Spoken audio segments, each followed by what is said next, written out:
Миний зүдэр хэцүүлэн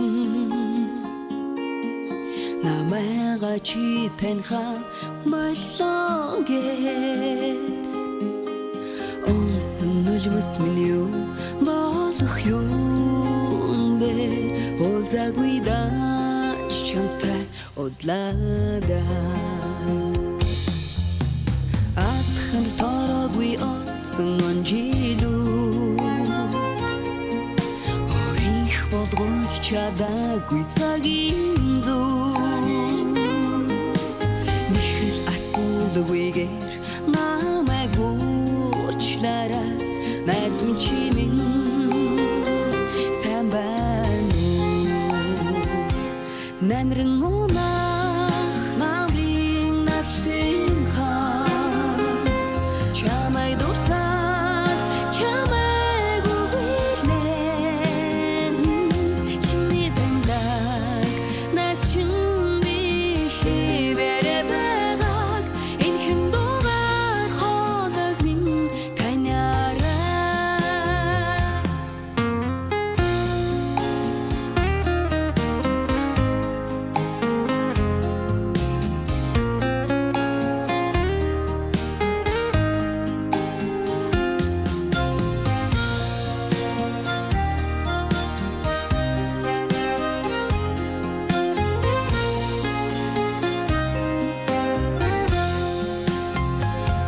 Багрын хоолд бүртэх чиний сураа бодлын үзүүрт хүндрэх чиний зураа айдан хайлми ороо яах юм бэ хурдан чамда хүрээ очиндоо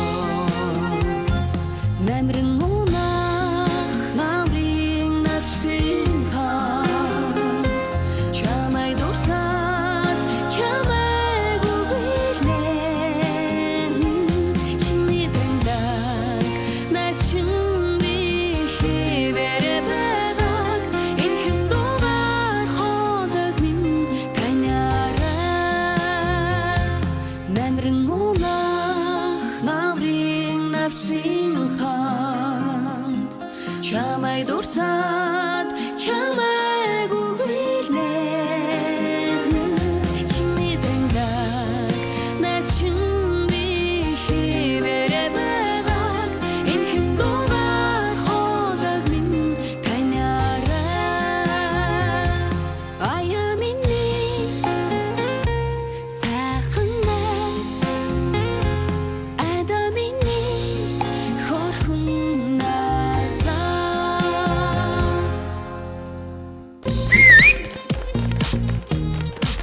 За. Би уран заяага бас боддгиймаа энэ. Яаж бодох вэ? Тий, ер нь болдог болвол за судалдаа морino. Болдог болвол энэ нэг Азийн мис, Дэлхийн мис энтерт Монголд төлөвлөд явуулчих юмснаа гэж боддгийн да. Тэгээ саяны доо их өнөө хөхтэй доо байна. Аяа хөөхөн найз минь гэдэг ингээд над руу харж байгаа чи ихтэй. Над чамруу харж байна үү те?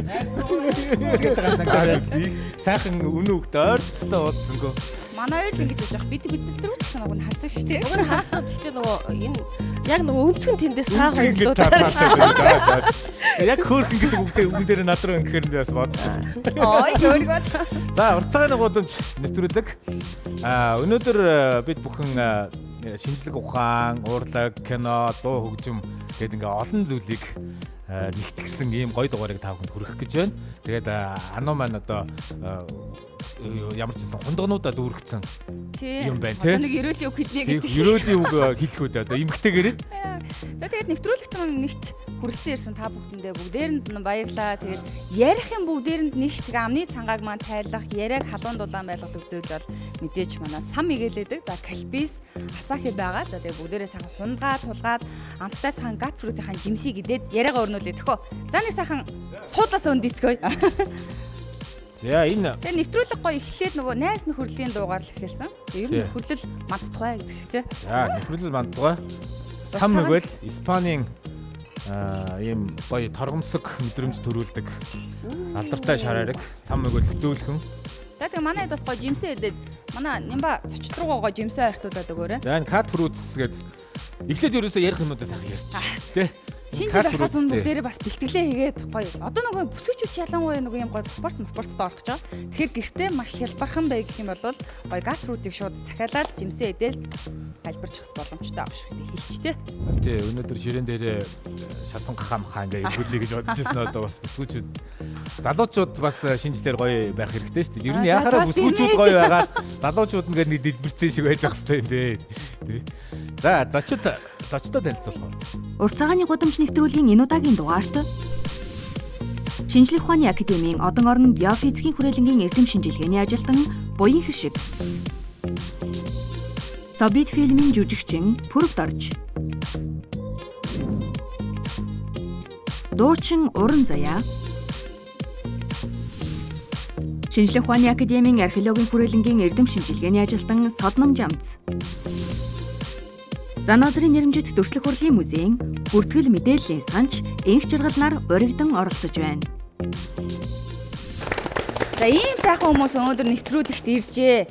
За тэгээ яриагаа хамгийн ихэнд би шууд уран заяа руугаа шууд орё гэж бодлаа. Уран Мэдээж заяа. гоё уран бүтээлийг үзэгчд маань хүргэсэн. Тэгээд уран заяагийн хоолойг анх би зүгээр сонсчоод цариг нь ерөөсө хараагүй байж байгаа. Дууг нь сонсчоод хөөх ямар гоё тэнэг юм. Өвөрмөц барилт яг нарийнхан өхөр нарийнхан биш. Нэг юм одоо юу гэх нэг юм өвөрмөцл гэж хэлэх байхаа тий. Гоё хоолойтой юм би нэг цариг нь харахаас цариг нь хараад ямар хөөрхийг тэгжээс харж ирсэн анх болоод. За баярлалаа. Сүүлийн уран бүтээлийн сайн сайхан. За тэгээд телевиз үзэж байгаа бүх хүмүүстээ удахгүй болох шинэ жилийн баярын мэндийг хүргэе. Та нартай ч гэсэн баярын мэнд хүргэе. Сүүлийн уран бүтээл сая 11 сарын ихээр хайрын тухай гээд уран бүтээлээ гаргасан. Ер нь 2025 он миний хувьд маш их өгөөчтэй юм сайхан жил байсан. Аялан тоглолтоо хийсэн.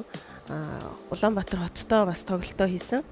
Тэгээ 3 клип хийсэн. 3 клип хийчихв. Тий. Ямар ч гэсэн 2-7 хоногийн өмнө хайрын тухай цацагдах шиг болсон. 3-7 хоногийн өмнө үү? 2-7 хоногийн өмнө. 25 оны ихээр Эрт урдын домог гээд. Эрт урдын домог. Дээрээ зүрх сурсан хайрын түүхтэй сүг зураг шиг гоо үзэсгэлэн Монгол мордын бэлэн дээрээс дэлгэрч ургалаа миний зүрхэнд шувуу шиг буугаач янзгуур шүтэнтэй эрхимор янгийн сэтгэл дасан одмин эмэл дээрээ ардын дуутай эртний судрын совинт хайрмин Эртний домгийг ер нь нэвтрүүлгийн сүүлээр нэг бяц авах бах те. Тийм. Тэгээ хүлээж байгаараа Эрт урдын домог бол би бас байнга сонсох дуртай гоё дуунуудын нэг. Хайрын тухай гэдэг энэ шинэ уран бүтээл дээр AI ашиглаж клип хийсэн байх шиг санагдсан. Зүгээр жинхэнэ хүмүүс ер нь нэг тийм болцсон юм уу?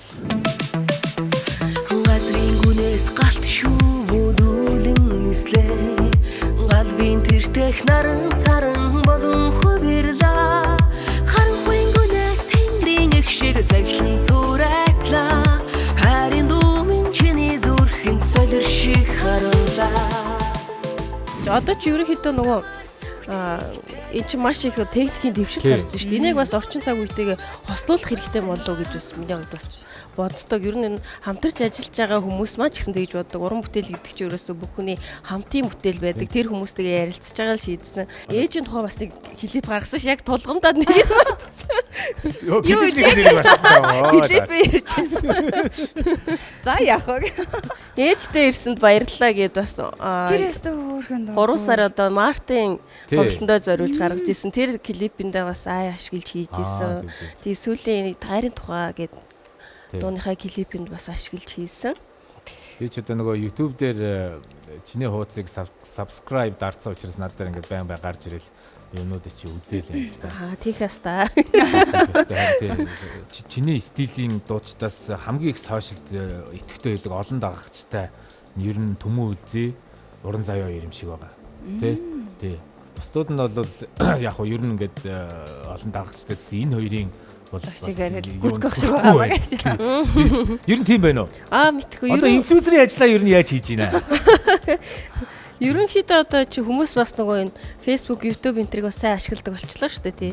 Тэгэхээр 4-5 жилийн өмнөхөөс бас Би ч нөгөө 19 оноос хойш яг идэвхтэй уран бүтээлээ гаргаад одоо 3 дахь цомгоо гаргацсан явж байгаа. Тэгээ энэ хооронд нөгөө идэвхтэй уран бүтээлээ таслаг хийсэн учраас тэр ашиглаж байгаа хүмүүс маань ч гэсэн орж нөгөө subscribe тэгээд Facebook, Instagram-ын лайк энтер сайн дарсан байх гэж боддог. Ташуумд бас дагдаг хүмүүстээ баярлалаа. Нөгөө бусдаас төрүүлж алах нь гэдэг чинь явж байгаа юм. Шинэ жилийн минь төргий дагчтай баярлаа. Одоо нөлөөлөгч хүмүүс одоо ийм байх хэрэгтэй л та тий. За тэгээд өнөөдөр бол мэдээж нөгөө салбар болгондоо яг нөлөөлөгчд бол хүрэлцээрсэн маа. За тэгээд нэгэн дурлаг уран сайхан ярьснах шууд цаашаага нэг эргээд шууд явчих. Тэгээд манай хүрээд орж шууд орё гэж бодлоо. 25-ын хаалгаар орж ирэл бүх зураглаач нартай тэрвэрлдэл за сайн ах юм да. За манай куцих гээл шууд яриа хэлж юм л та. Баярлалаа. Тэгээд энэ сайхан нэвтрүүлэг үзэж байгаа үзэгч та бүхэнд энэ өдрийн мэндийг хүргэе. Тэгээд энэ нэвтрүүлэгтээ урьж оролцуулсанд баярлалаа гэж хэлмээр байна. Тэгээд ерөөсөө нэг сайхан ширээнээ ар дандаа нэг сайн хайраа өрнөдөг гэсэн. Өнөөдөр бүгдээрээ ол зомогтой ажил бүтээлийн өндөр амжилтуудаа ярьсан тийм гайхалтай өдөр байх гэж бодож байна. Тэгээд намайг Пүрвдөрж гэдгээ 25 дугаар суваг телевизийн одоо ер нь ихэнх ажилчид манай ах нар байдаг. Өнөөдөр би орж ин телевизээс гарахгүй мэлээ орой л явах бах. Чи өнөөдөр оройч явахгүй шүү дээ. Оройч хонох бах те. Энэ Совет фильм гэдэг сүүлд за одоо манайд нэг 3-4 идэвхтэй яг тийм экшн гэдэг юм уу те аимшигын за сэтгүүлийн дараа мэд хийдэг үйлдвэрлэдэг ийм муви микрод ийм продакшнууд байдаг. Советийнхан бол яг энэ чиглэлээр акшн аимшиг тэгээд энэ сэтгүүлийн дараа мэд тэрийг сонио өнцгөөс гоё хийгээд байгаа. Чи ч одоо зинзэттэй орох уу арай дээшээ юу? Арай л орчмоор л байна. Орчмоор л байна тий. Тэгэхээр энэ шинэ үеийн кино мейкеруудын санаа бодлыг сонсъё. Яа кино ертөнц хаашаа яаж чиглэж ийн, яаж хийж ийн гэж энэ бодлыг сонсох гэж байгаа. За энэ жил манай Совет фильмийн хувьд бол 2 уран бүтээл хийлээ. Өнгөрсөн жил Дидиш компанитай хамтраад Сүдрийн хот гэдэг кино хийсэн. Тэгээ Хар өглөө гэж кино хийсэн. Сая оны сүүл бид нар амьдралын өн гэж нэртэй драм кино хийсэн ба. Энд ямар ч гэмт хэрэг болсон шинж тэмдэг алга. Энэ хэргийг хөрөгчийг чи сайн таних уу?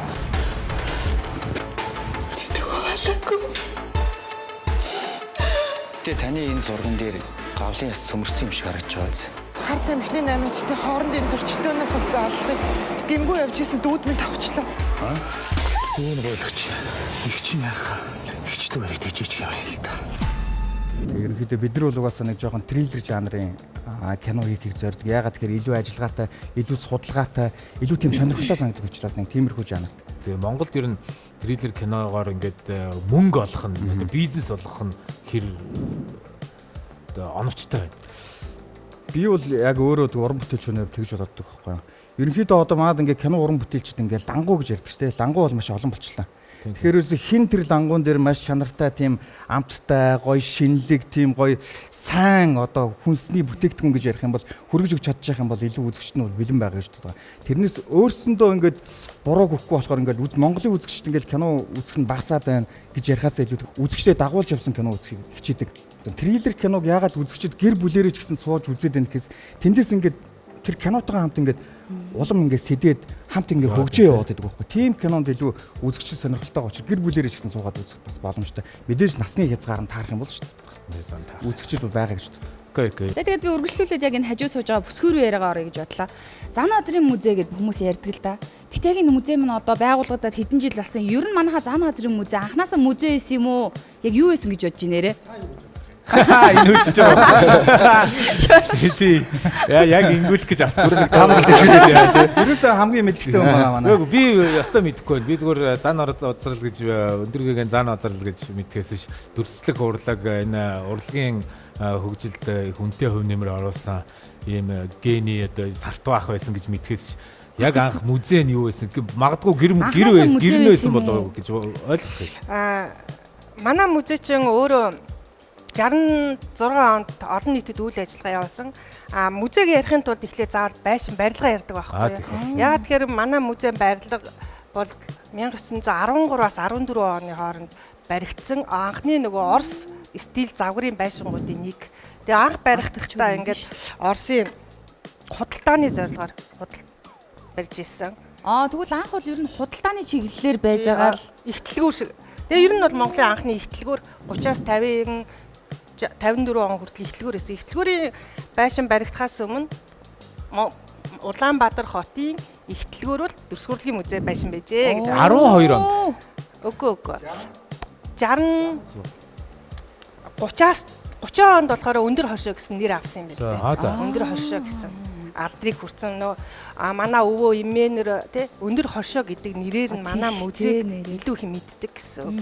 Музей болохоор өөрөө 66 онд одоо Монголын ардын зураач Жүлтмийн санаалтаар Монголын анхны Эрэмтаж нэртэйгээр байгуулсан. Бүр тийм нэртэй юу? Тий, тэгэж. За. Тэгээд юу яасан байдгийг. Ингээд цаашаа манайха хараа юу? Зураг Тийм байна. Одоо энэ нөгөө туул рестораны харалтаа. Яг нөгөө барилгын талбайн зүүн гарт талд байдаг одоо тэр сайхан. Манай барилгач нь бас нэг онцлог нь гэх юм бол 2008 онд 20 онд 2 улсын хамгаалтанд авсан түүх соёлыг хөдлөх дурсгал зүйл үл хөдлөх дурсгал зүйлийг улсын хамгаалтанд орсон. 2 удаа улсын хамгаалтанд орсон гэсэн. Тэгээ барилга нь өөрөө түүх соёлын өв юм да. Тэгээд манай музейд чи өөрөө 16,000 гаруй үзмэр цуглуулгатай 14% л үзүүлэгтэй үзүүлсэн байдаг. Харин яг тийм байхаа одоо хүмүүс би нэг зүгээр нэг сонин дээрээс бас л хэл сонио уншдаг юм шиг те. Сонин дээрээс нэг харж исэн. Яг Зан Азрын музейд дэлгэгдээгүй маш олон бүтээлүүд бас тэр одоо тэр доор их тусгай нэг санд одоо байгаль гэдэг сурагтай байсан. Тэрийг эсвэл ингээ ээлжлүүлж гаргадаг юм үнэхээр дэлгэх юм зай талбай баг байгаад идэв юм уу? Яг музей гэдэг чинь өөрөө музейн тухай хуулиараа бол тухайн төрөл чиглэлээс хамаарат үзүүлгээ ингээд дэглээ. Тэрийг бол 6 жил, 7 жилд ингээд шинжилээд тийм дэглэх үүрэгтэй. Сан хөмрөгтэйгээ үзмэр цуглуулга яадаг гэхээр бид нар бол жил болгон 10 жилээр юм уу 3 жилээр 1 жилээр төлөө гаргаад тэрнийг олон нийтэд үзүүлдэг. Сүүлийн нэг 10-аад жил бол ер нь сан хөмрөгтэйгээ үзмэр цуглуулгын 30%-ийг бол олон нийтэд үзүүлсэн байна. Тэгэхээр нэг ингэж монголчууд болохоор ингээл ерөөсөө ингээ үзүүлгийн танхимд байгаа үзмрүүдэд үзээд цаанаага юм огт үзүүлдгүүгээ буруу ойлгоод ах шиг байдгийг. Одоо энэ гарч байгаа энэ ном бүтээлүүдээрээ тэгээ энэ үзэсгэлэнгээр дамжуулаад бол олон нийтэд бол байнга хүргэдэг гэсэн. Жилд бол сан өмөргөөсөө 3-аас 4 том хэмжээний үзэсгэлэн гаргана гэдэг бол нэг гарахтаа нэг бүтээлийн үзэсгэлэнс гаргадаг 200-300 гарч гэсэн цуглуулган гаргаж үзүүлдэг гэсэн үг байна. Одоо танай музейд ингээд хамгийн үнэтэй, хамгийн ховрын ямар одоо үзмрүүд вэ? Хамгийн нандин гэж хэлвэл арай зүгээр ахаад. Тэгээ үнцэн гэдэг ярих юм бол бүх юм үнцэнтэй. Ягаад тэгэхээр бидний өнөөдрийн гэрт байгаа бурхан тахил маань ч үнцэнтэй. Түүнийхээ адил музейд байгаа эдгээр зүйлүүд нандин гэж яриул илүү зүгээр юм болоо гэж бодож байна. Манай музейг нөгөө овглож байгаа овгч өндөр гээ нь шүү дээ. Өндөр гээнийг 360 жилийн ойгоор нь 1995 онд Зан Азрын нэрэмжт болгосон. Анх барихтаа байгуулахтаа бол Монголын дүрс хурлын музей нэртэй байжгаад 65 оноос эхлээд Зан Азрын нэрэмжт болсон байдгийг. Тэгэхээр тийм учраас нөгөө үнцэнтэй гэж ярих гэдэг нэг гол үзмөр өн ялц өндөр гээний нөгөө цагаан дарих бүтээл гэдэг. Энэ бол манай музей хосгүй Монгол Улсын засгийн газраар батлагтаад түүх соёлын хосгүй үнд дурсгал зүйл багтсан юм үзэсгэлэнгийн каталог байна.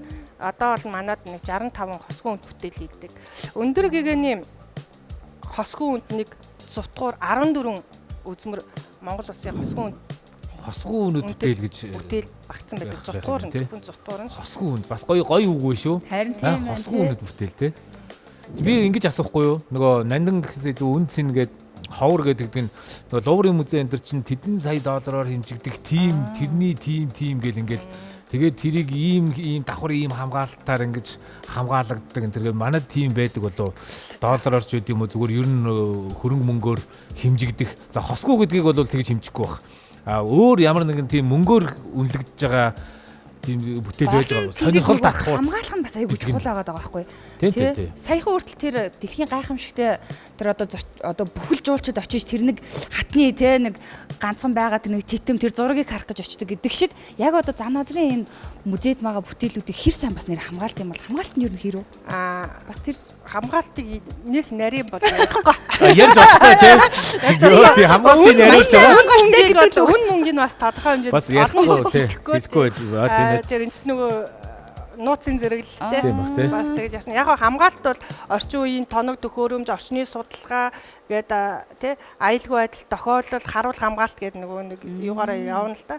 Хамгаалалт чинь зөвхөн ингээд бидний энэ агаарт байгаа энэ агаарын хүчлээс хамаарал бүх зүйлээс энэ одоо археологийн олдвор музей эднэрт нөлөөлөл явж байдаг. Тэр бүхнийг одоо бид нэр 100 жилээр дараагийн өвд яг тэрүүгээр нь хадгалж яаж үлдээх вэ гэдэг чинь маш тийм хүндрэлтэй асуудал. Одоо бид нарт хадгалж үлдэхээс гадна одоо энийг ингээд нэг осондоо эргэлтэнд оруулж те эргэлт гэдэг нь зүгээр нөгөө музей үзэх энэ жуулчдын тоо байд юм уу дотоодын үзэгчдийн тоо байд юм уу энийг яаж нэмэгдүүлэх юм гэдэг нэг тийм арга хэмжээнүүд яаж явагддаг бол сүүлийн үед нэг юм сонирхолтой үзэсгэлэн гаргасан.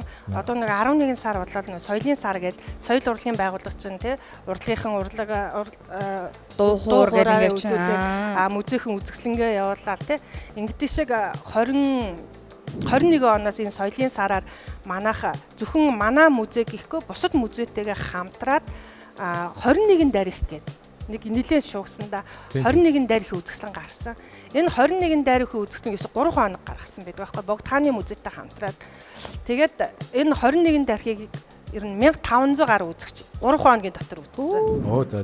Тэгэхээр ингээд өндөр гэгэний энэ сор их бүтээлүүдийг нийлүүлээд ингээд хамтраад зөвхөн манайхын манад очиод те богдынх нь богдод очиод үзгээс илүү тийм богино хэмжээний үзэсгэлэн гаргахад ингээд 1500 үзэгч хийдэг бол бас их тоош. Тийм байна тий. Тий одоо жишээл тийм бүгдийг үзэн. Ингэж л хүмүүст үзүүлж таниулахгүй бол одоо жишээлбэл би бол тэр нэг оногоог санаж байна л да 21 дарихийн ганцаар авахулсан зураг байна уу гэдэг. Тэгэл асуугаа явж идэг.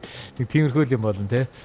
За одоо археологч руугаа сайн нөгөө манай бүсгүй хэлсэн шүү дээ нөгөө Богд хааны үеийн одоо Богд хааны музейд очиод гэдэг шиг яг археолог дээр бас нөгөө шууд л яриад хэлчихээ л да.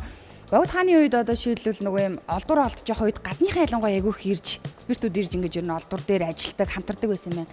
Тэгээ тухайн цаг үед нөгөө олсон одоо тэр үнэттэй те бүтээлүүдийг чих юм уу тэр олдвруудаа одоо мэрэгжлийнх нь авч яваа тэндээс нь дээж авах юм уу ашиглах гэх мэтчлэнгээр авч явж буцаж ирээгүй түүхүүд маш их байгаад байдаг шүү дээ. Одоо үед хэрвээ тийм зүйлүүд нь байд юм болов. Ингээд шууд яриа эхэлчихэ. За баярлалаа. Тэгээд юун дөрөнд телевиз үзэгч та бүхэндээ энэ өдрийн мэндийг хүргэе. Тэгэхээр энэ сайхан нэвтрүүлэгт бас урьж оролцуулсан 25 дугаар телевизийн хамт олондоо бас маш их баярлалаа. Ирсэнд баярлалаа. За миний хувьд болохоор энэ шинжилгээ ухааны академийн археологи өрөөлөнд ажилладаг. Эрдэм шигний ажилтан. За археологч мэргэжилтэй. За тэгэхээр яг та дөрөв асуусан тэр асуултан дээр хариулахад бол яг энэ эрт үед ялангуяа энэ 1920-ад оноос эхлээд энэ Монгол нутагт бол энэ гадаадын судлаачд орж ирж ингэж ажиллах ийм тохиолдол зөндөө байсан те. За зарим олдруудыг бол одоо хойш нь хэл гаргаад авсан бол маш олон тийм тохиолдлууд байна, баримтууд нь байна. Тухайлбал энэ оюун уулаас гарсан энэ зарим олдруудыг бол хойш нь бол одоо судлах зорилгоор, сэргээн судлах зорилгоор авч яваад одоо хүртэл буцаж ирээг байна те. Ийм жишээнүүд байна. Харин орчин үед бол харин манай монголчууд, манай Монголын археологчид одоо гадаадын судлаачтай бас хамтарч ажиллаж байна. Гэхдээ бас өөрсдөө бие дааж бас энэ археологийн матлах судалгааг бол бас сүүлийн жилүүдэд илүү идэвхтэй хийж байна. Яг өөрсдөө бүх юм хийгээд те. Тухайлбал одоо 2025 оны хувьд бол манай хүрээлэнд угаас бол 150 орчим одоо археологийн экспертиз ажилласан байна. Тэгээ Монгол орны өнцөг болон бүрт ажилласан гэсэн үг те. 25 онд. Энэ онд энэ оны байдлаар. Тэгэхээр үүний бол нэг 30 орчим хувийг бол энэ үндэсний экспертиз их те.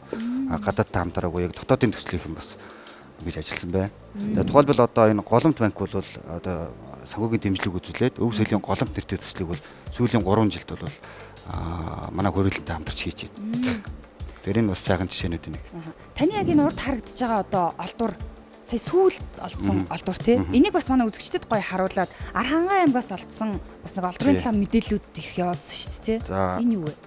Энэ болохоор одоо хүмүүс ингээ харахад бол ингээд ийм нэг юм сараацсан зураг юм шиг харагдаж байгаа тийм тавьж хооронд наага тавьсан юм шиг л. Тэгэхээр энэ болохоор бол одоогоос нэг 1300 орчим жилийн өмнө холбогдох хөлөг тоглоом байна. Тэгэхээр энэ бол Арангай аймгийн Хотон сумын нутаг хар балгас гэдэг нэртэй газар олдсон. Хөлөг тоглоом. Нэг болооны шатартай яг үнэ одоо тэрний эртний хөлбөрүүд нэг гэсэн үг те.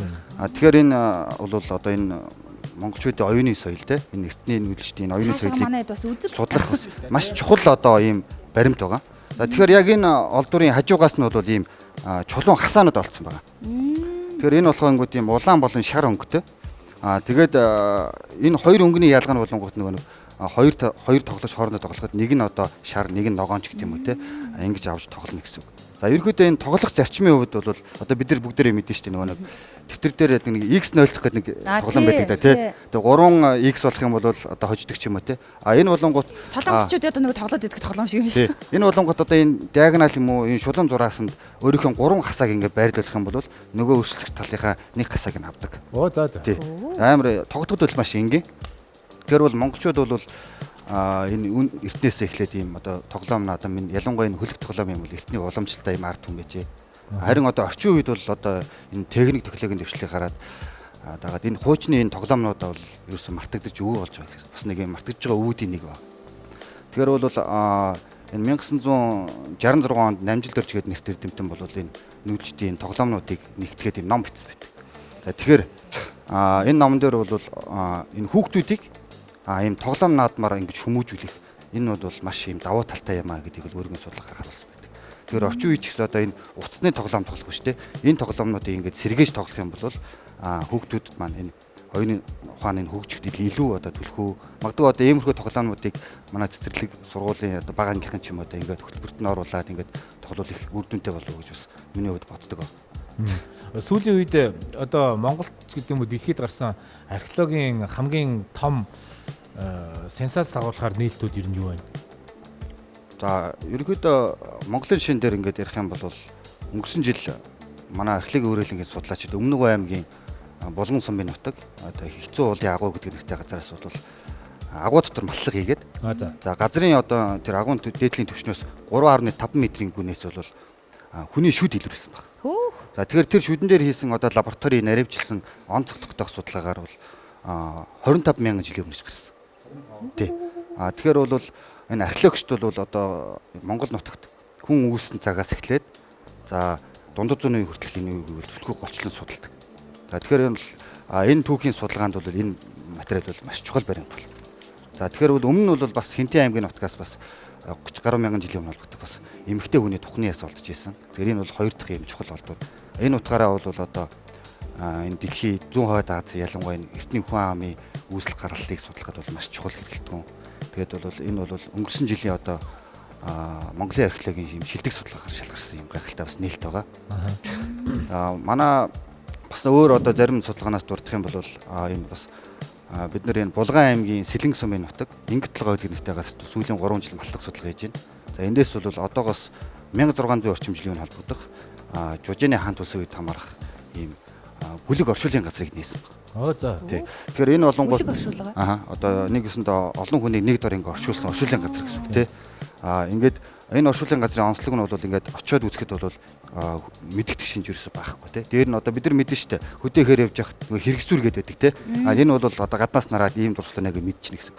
Энэ гушууд бол гаднаас гарах мэддэг шинж байхгүй.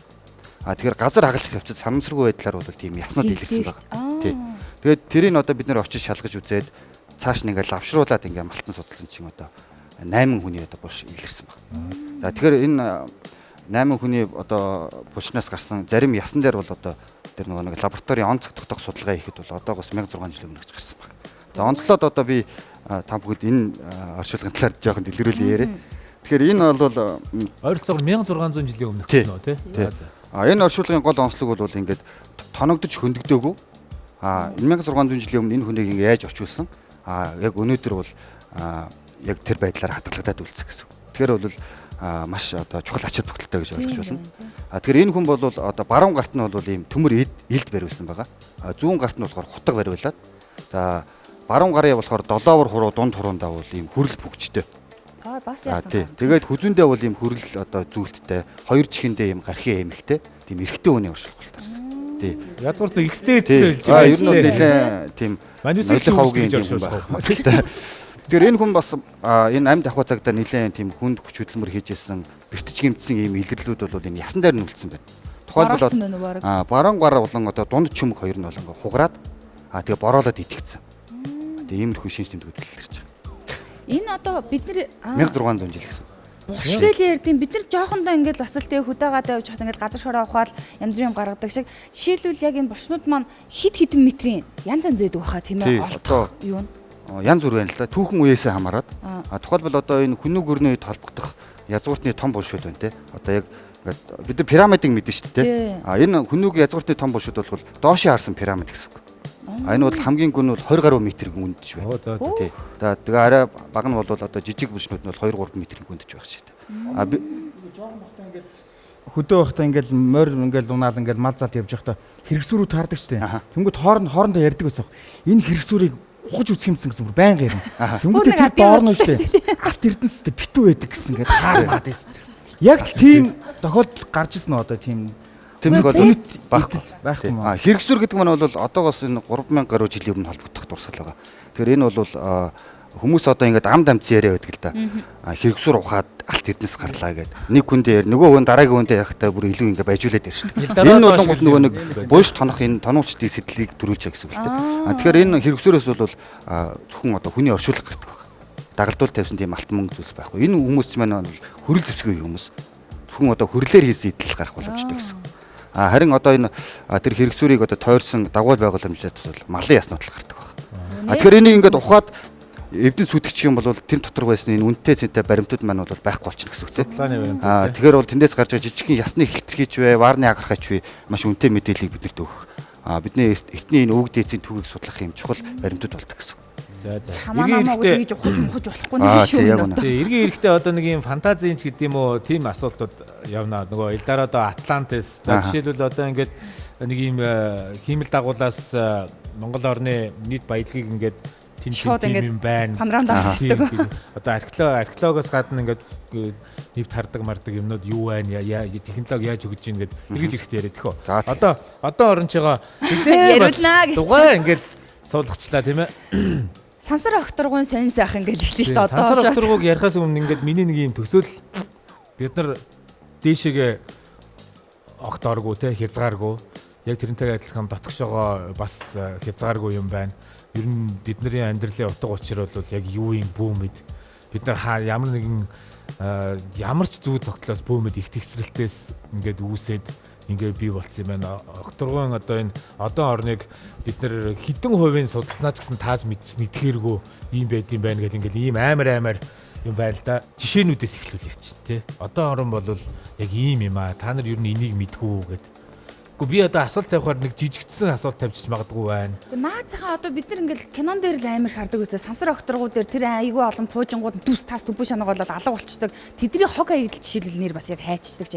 Кинон дээр гардаг чи нэг ийм том сорон заяа чи бүгд ингээ наагаа явчихдаг. Тэр шиг байд юм бол тэр бас айгүй сонин. Бид нар яг мэдэхгүй байхгүй. Тэр талаас бас гоё ярил. Нэр тэр хог аягдал тааш явчтыг. Тэгээ сансрын хог аягдлууд бол одоо хаашаа ч явахгүй л тэгээ сансар тэндэл байгаад байна. Тойрог замд эргээл явж байгаа ерөнхийдөө бол тэгээ тарж бутраад олон хилтерхийнүүд нь тэ одоо тэгээд тэдгэрийг бол цэвэрлэх тэ ямар нэгэн одоо шийдэлд бол хүрээгүй байгаа хгүй ер нь бол одоо бол энэ чинь бас нэг дэлхийн нийтийн бас нэг проблем болоод үлдчихсэн дэлхийг тойроод маш их хог хаягдал байгаа гэсэн үг ерөнхийдөө. Техникийн гаралтай хог хаягдлууд тий. Тэгээд тэдгэрийг бол одоо манай одоорн геофизикийн хүрээлэнгийн астрометрийн лаборатори миний ажилладаг лаборатори бол ажиглалт хийдэг. Одоо энэ ажиглалтыг болохоор олон улсын ингээд сүлжээ, оптик дурангийн сүлжээ Оросын холбооны улсад байрлалтай тийм манай төслийн одоо нэг ажиглалтын цэг нь одоо хүрэлт аваад дээр байдаг гэсэн үг. Тэгээд энэ ажиглалтыг бол бид нар бүр одоо жил тойрон ингээд боломжтой өдрүүд болгонд ажиглалт хийдэг, самналт ажиглалтыг хийх хэрэгтэй байдаг. Одоо олон цэгээс ажиглах тусмаа илүү наривчлалтай байдаг. Энэ сансрын хог аягдалтай одоо тэмцэх хамгийн одоо хийж байгаа наазахын арга бол ингээд ажиглаад тэднийг бүртгэлжүүлээд тий аюулыг нь одоо тойруулах юм байгаа байхгүй юу тий одоо сансарт ажиллаж байгаа хиймэл дагуул те олон төрлийн зориултаа хиймэл дагуулууд бүгднгийн тэдэртэй хоорондоо мөргөлдөх ямар нэгэн стресс ангид байлгаа. Тийм л бид нар чинь бас сансрын хог аягдал ажиллахаас гадна баг гарагийн ажиглалтыг бас хийдэг өөр дуран дээр те бас л тийм баг гарагийн ажиглалтуудыг бас хийдэг. Сүүлийн одоо 22 он 23 24 онд бол нийт ингээд 4 шинэ баг гарагийн ажиглалт баталгаажуулах ажиглалтыг манайх дээр хийсэн байгаа. Шинээр ажиглагдж байгаагүй баг гарагийг Жишээл бид нар бол одоо камер гэдэг ингээд техник ашиглаад байна л да тий. Одоо орон хамгийн суудлын нарийн дуран одоо юу тий. Дуран тий дурангаас гадна нөгөө нэг фильтрүүд байгаа. Тэгээ CCD камер гэдэг юм одоо сүүл зохион бүтээгчнэр ингээд дэвшил болсон баггүй ер нь бол одоо ихэнх камерууд CCD камераар тоноглогдсон байдаг.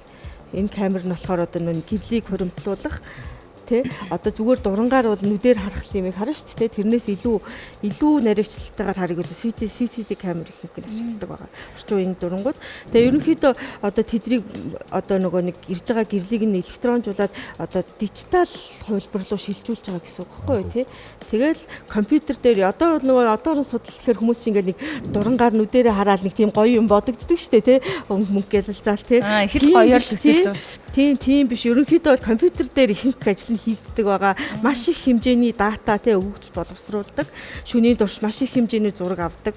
Тэгээд тэр зургуудаа боловсруулна, тэндээс хэрэгтэй мэдээлэл гаргана, тий хэрэгтэй хэрэггүйгээ ялгана. Боловсруулалтын дээр бас маш их цаг бас зарцуулагддаг. Хамгийн жижигхэн гэж бид нар үзээд байгаа л тэр хог хаягдл чи асар том зүйл байдаг тий. Ер нь бол жижигхэн одоо хилтерхийн одоо 1 см хүрэх жижигхэн хилтерхийн хүртэл маш том аюул дагавар маш хурдтай эргэжийдэг байхгүй юу? Ер нь бол тэр ингээд нөө төмөр хилтерхий чи очоод ямар нэгэн сансрын одоо ажиллагаатай ажиглаж хийж байгаа аппараттай мөргөлдүүл тэгэл тэрэнд бас нөлөөхөхгүй тий.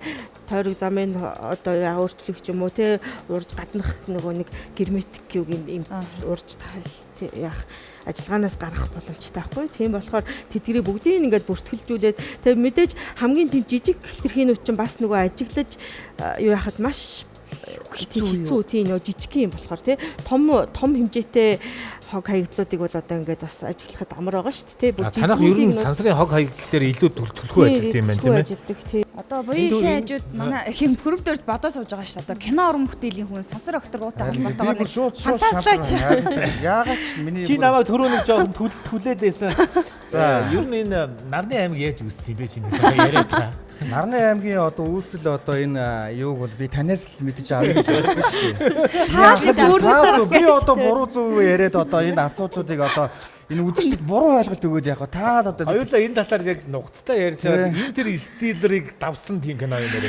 Харин энэ тул товор юм үзэж судалж унших хэрэгтэй байна. За Cat Fruits дээрээ катис шууд тасалт өөрсдөө Cat Fruit руу орж. Ингээд бодлохгүй бол одоо битэрийн шоу боллоо. Одоо хэдүүлээ дахиад нэг уран зайгаа тайзан дээр орж идэх үү. Яг сайхан нэг сайхан тойрлоо шүү дээ. Яг нэг тойрог явцаа. Одоо дуулаад дахиад уран зай руу. Одоо ойлгочлаа. Одоо ингээд дараагийн тойрог дээр бол хэдүүлээ биеийн тавирсан яг гол юмнуудаа ярих байхгүй. Одоо ингээд яг цөмрүүгээ орно гэсэн үг. Уран зайгаа урья. За баярлалаа.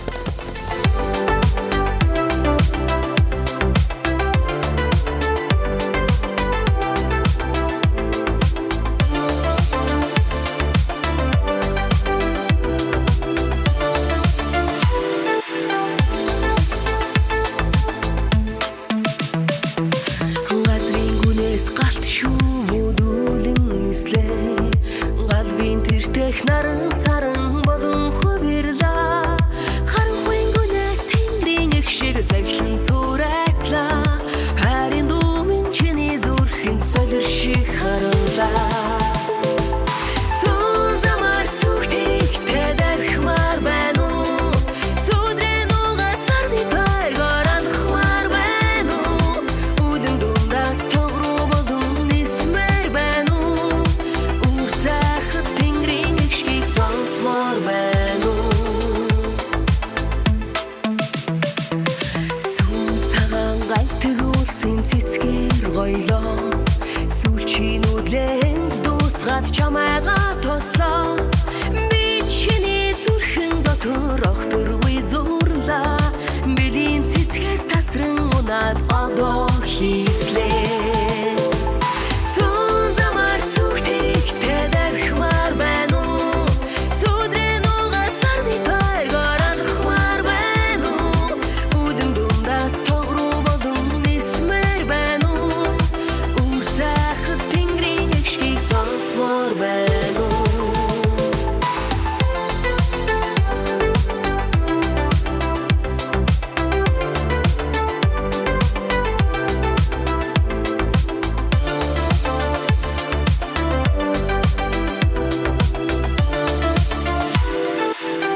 Нэвтрүүлгийн ивент тэтгэгч дурсамж бүтээх тансаг амт Сан Мигуэл. Зуны үдшийн дотн яриаг санагдуулан тансаг амт. Байгалийн сайхан дамран суухад сэтгэл сэргээх зөөлөн амт. Урт өдрийн дараа альжаалаа тайлан суухад төгс тохирох цэв хүйтэн сэнгэнсэн амт. Энэ бүх мэдрэмжийг дэлхий дахинаа түгээсэн эгэлгүй нэгэн шар айраг. Сан Мигуэл. Уртцагааны гудамж нэвтрүүлгийн дэмжин ажиллагчаар амар бас амттай Cat Fruits Mongolia.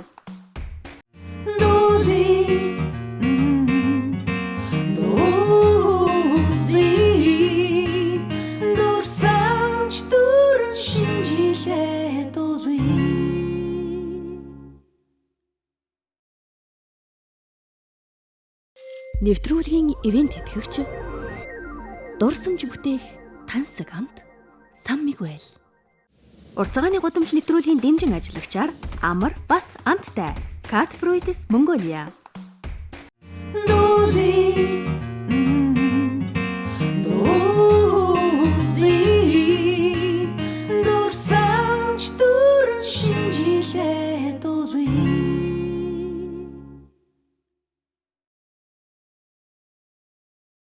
Нэвтрүүлгийн ивент тэтгэгч дурсамж бүтээх тансаг амт Сан Мигуэл.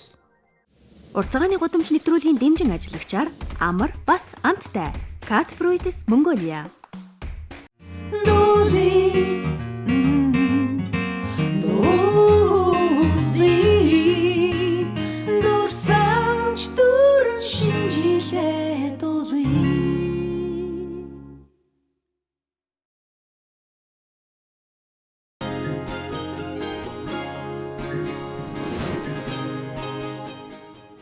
Надад бол тийм нэг эротиклог тийм нэг чи эротик гэдэг үгийг бүр тийм эсвэл өөрөө дуусан дуучин тийм эротиклог дуулчихваа сая. Үүр цайхад тэмбийг сонсмоор байна уу? Сонсмоор байна. Одоо гэртээ очиж баймаас бас айгүй эротиклог гэж яваад юм шүү. Зүгээр ард нь лаг гэж нэмсэн юм байна тий.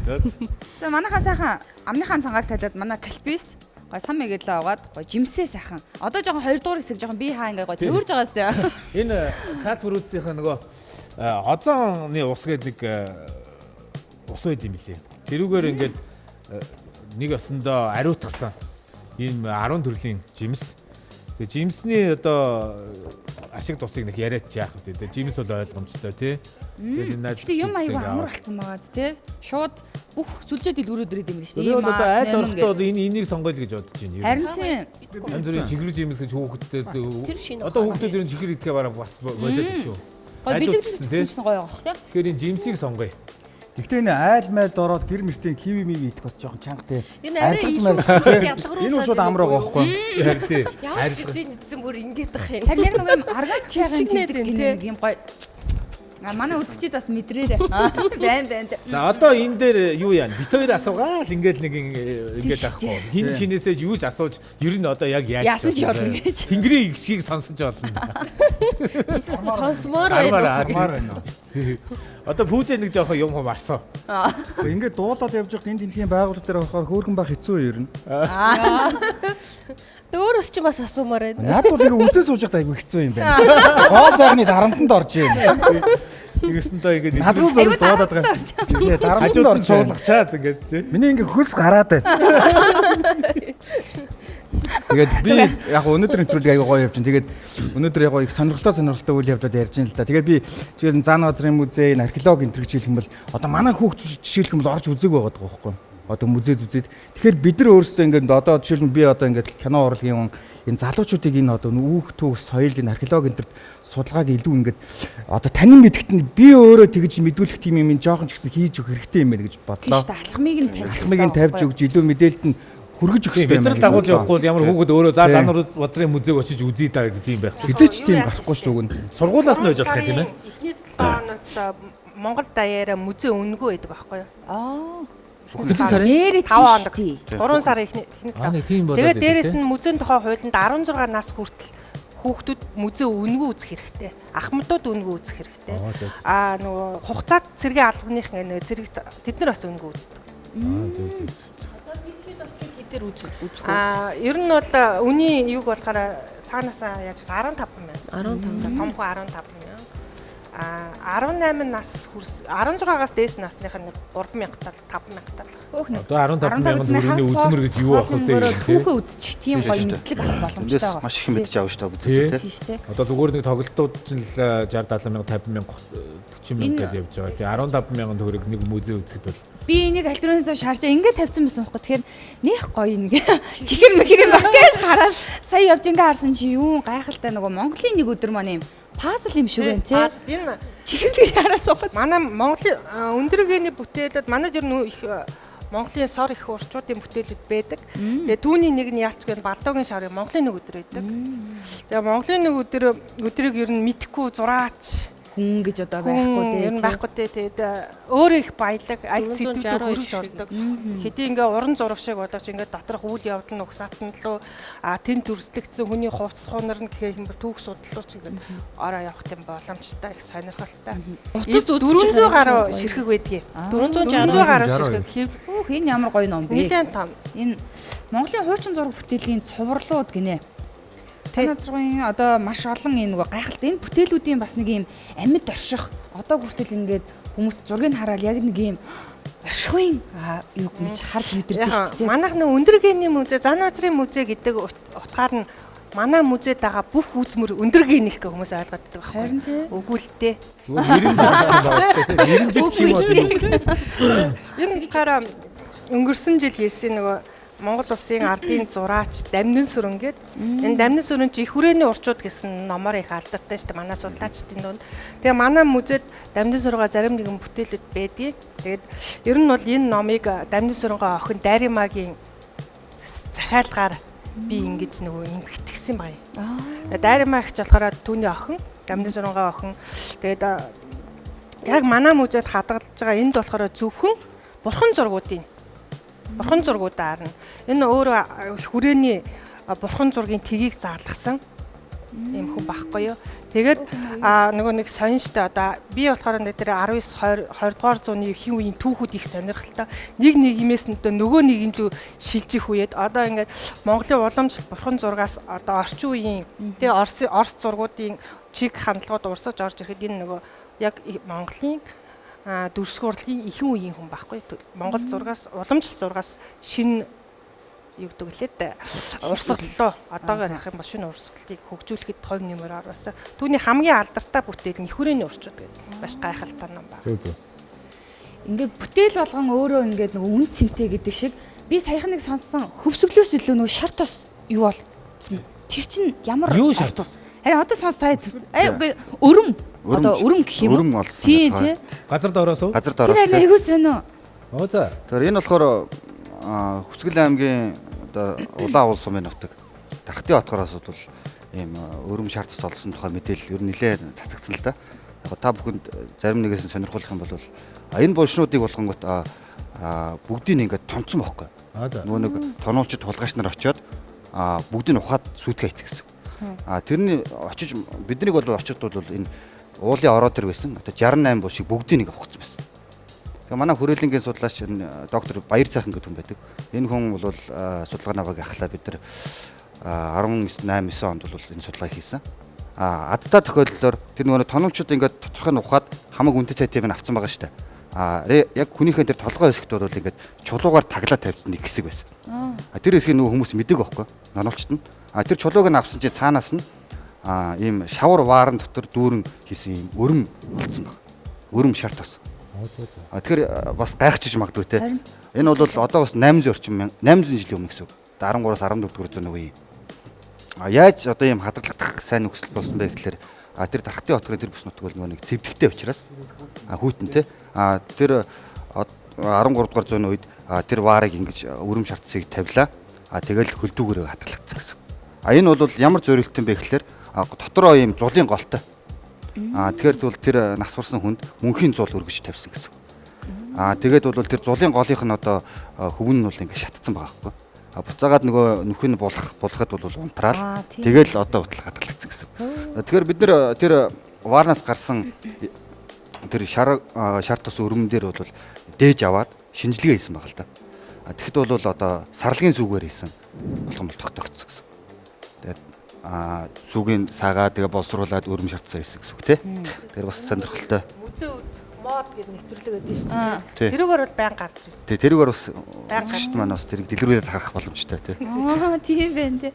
Энэ тэгээд археолог сүүлийн үед бол хүмүүс айгүй ялангуяа одоо оюутан залуучуудын хувьд хүртэл ихсэн юм шиг яг археологийн мэрэгжил. Тэгээд ингээд би бүсгүүчүүдэд хараад сууж илээ. Бид нар ингээд өөрсдийнхөө цариг бол ингээд толинд ингээд хардаг штэ. Дээр үед одоо хэдэн зуун жилийн өмнө тол байсан болов гэж бас аюу сонь штэ. Тэгээд тэрийг бас яг тэр мэдээлэл явсноос хойш археологийн мэрэгчлэр суралцах ч гэдэг юм хүмүүс бас аюу ихсэн гэдэг юм бас мэдээлүүд юм лээ. Тий. Тэгэхээр бас та бүхэн бас өөртөө саналыг хэлж болно шүү дээ. Одоо бидний одоо хардаг юм шилэн тойл байгаа шүү дээ. Энэ үүсгээс өмнө хүмүүс одоо царай төрхөө яаж харж ирсэн бол бодруу яваад усан таран тий. За мэдээж тэр бас байж болно. Тогтол ус тий. Тогтол усанд бол хүн ингээ харахад бол нүүр царайг харагддаг. Нэг бол ийм аяган дотор юм уу варн дотор ус хийгээд тэгэх юм бол нүүр царайг харна. За бас Чингис хааны үед хацтууд нь одоо оон гэсэн хэрэгэлдэг байсан гэж судалгаа байдаг. Тий яг зөв. Тэр тойл эрт байсан юм шүү. Тэрнээс өмнө. Тэгэхээр бид нар манай хүрээлэнгийн судлаачид хамтраад бас нэг юм сайхан бүтээл сая өчигдөр хийгдээс гарсан л та. Өчигдөр. Тий. Тэгэхээр энэ дөр болонгот Монгол нутгаас олдсон энэ толинуудын тухай.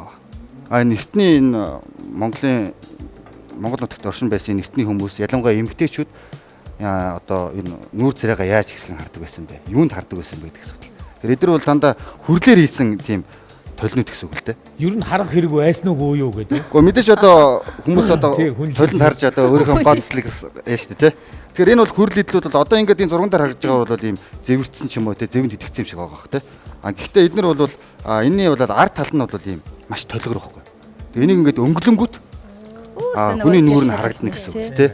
Тэгэхээр бол одоогоос бол 3000 орчим жилийн өмнөөс эхлээд энэ Монгол нутагт байсан энэ эртний нүүлчид ямар ч зэн хүрлээр хийсэн толийг бол ашиглаж байсан байна. Тэгээ харин бол 17 дугаар зуунаас эхлээд бол энэ Европод шилэн толь үүссэн байна. Тэнгүүт бол тэрийг дагаад мэдээж илүү чанартай гоё нэрлэн шүү дээ. Энэ хүрэл толинууд шашны зан үйл рүү яваад гисэн. Бөөгийн шашин, шарын шашин гэдэг ингээд ашиглагдаад явчихж байгаа гэсэн. Тийм. Бөөнөр одоо нэг тийм. Энэ үл эртний хөлбөрүүд нь бол хүний одоо нүүр царайг харах. Тэгэхээр эртний одоо ийм уран зургууд байгаа л да. Тэр зургууд дээр ингээд толинд ингээд нүрээ харж байгаа эмэгтэй хүмүүсийн тийм эртний уран зургууд байна. Тэгэхээр энэ бол ингээд баримт байхгүй. Ер нь хэдийн үеэс ашиглаж эхэлсэн байгаа. Энэ бол одоо хүрэл зэвсгийн үед юм уу тийм. Одоогоос бол 3000 гаруй жилийн өмнөөс гэсэн үг тийм. Тэр бөөгийн шарын шашин гэд ярьлаа. Сая уран заяа нэг ямар нэвтрүүлэгт бөө шарын шашин ухар сүсэг тэнгэр агаа юу болоо явчаа нэг юу болсон болсон. Тэр сонир сайхнаас юу штэ тэр чинь нөгөө зүүн бэлгийн тулаан энтгэхт гээд 10 жилийн ойдоо зориулсан нэвтрүүлэг хийгдсэн. Тэрнийх нь одоо нөгөө хөндлөнгийн зүгээр үзэгчийн одоо шугамар л энэ аглуу ах дижиталын эрк ах бид гурав суусан байхгүй. Өөрсдөө үзэл бодлыг хэлээл одоо нөгөө монголчуудын одоо эртний одоо нөгөө юу сүсэг бишрэл юу байсан те тэр талаар ярилцаал тэр хүмүүсийн одоо хийж байгаа тэр сорилтууд нь ямар санагдчихээн тэрийг хараад байж хат их сонирхолтой юм билий. Сонирхолтой. Тийм манай эзэн хаан ч угаасаа нөгөө байлдан дагуулсан улс үндэстнүүдийг одоо заавал манай энэ бөөгийн шашныг шүтээрэ гэж одоо тушаадаггүй л байсан юм байна л да. Шашин эрхчлөөтэй юу шүтнүү яа нөө тийм. Шашинтай ер нь нууц биш бол шашинтай юу тийм шашин ер нь байгаа. Байгаа юу тийм. Тэгээд тийм юм шүүх ер нь хэцүү байх юм уу гайгүй юу? Шүүгч биш юм чи. Шүүг зүгээр санал. Панелист тийм. Тийм. Панелист тийм биш үү тий. Шүүгч болоо явж байгаа байна да гэдэг. Шүүгээгүй тэрийг чи одоо энэ нөгөө телевиз үзэж байгаа хүмүүс шүүн штт. Ер нь мухар сүсгтэй юу? Яг нөгөө манай ээж авч өөртөө бас нөгөө буддын шашин шүтдэг. Тэгээ би ч өөрөө буддын шашин бас шүтэн. Дээрээс гэхдээ яг нэг тэр энэ гэхгүй яг нөгөө их хааныгаа дуурайгаад. Энэ хаандаа их хайртай үү? Тий, бөөгөө бас шүтэн. Тий. Алин алинч гомдоохгүй гэдэг шиг тий. Нөгөө босгон дээр ингээд тэглэнгүүт буцаж орж байгаа дахиж гардаг энэ төр өгдөн шүү дээ. Тэр чи зөндөө олон тэрийг бол тий гал руу ижил гүйцэтгэх үү те. Айгуу сайн шүү дээ. Тэр ер нь мухар сүсгийг бас юу гэж Мухар сүсэг үү тэр.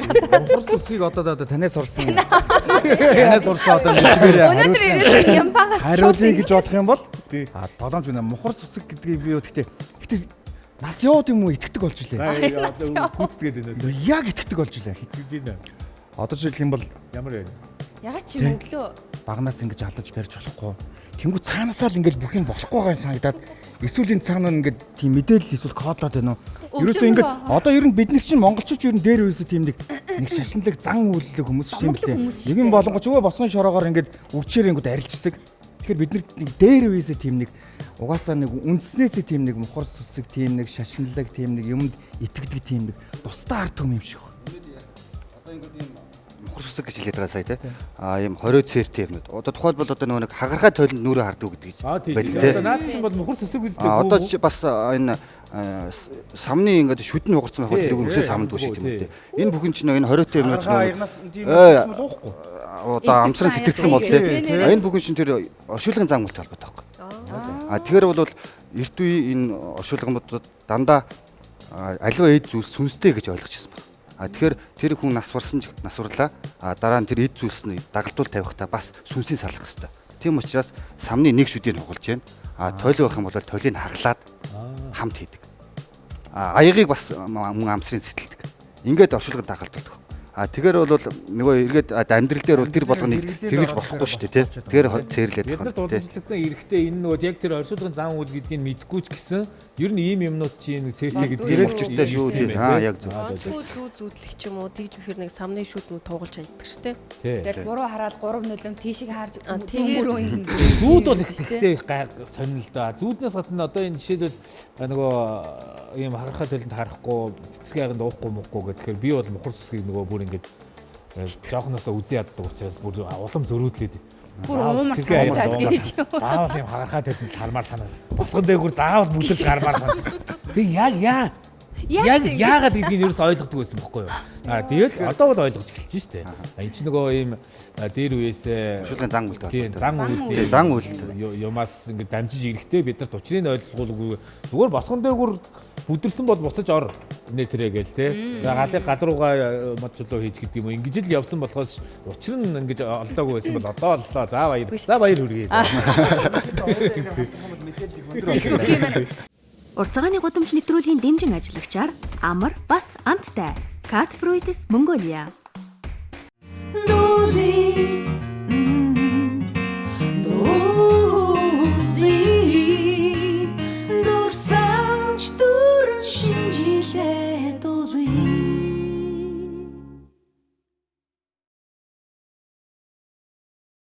Нэвтрүүлгийн ивент тэтгэгч дурсамж бүтээх тансаг амт Сан Мигуэл. Зуны үдшийн дотн яриаг санагдуулан тансаг амт. Байгалийн сайхан дамран суухад сэтгэл сэргээх зөөлөн амт. Урт өдрийн дараа альжаалаа тайлан суухад төгс тохирох цэв хүйтэн сэнгэнсэн амт. Энэ бүх мэдрэмжийг дэлхий дахинад түгээсэн эгэлгүй нэгэн шараар. Сан Мигуэл. Нэвтрүүлгийн ивент тэтгэгч дурсамж бүтээх тансаг амт Сан Мигуэл. Уртцагааны гудамж нэвтрүүлгийн дэмжин ажиллагчаар амар бас амттай Cat Fruits Mongolia.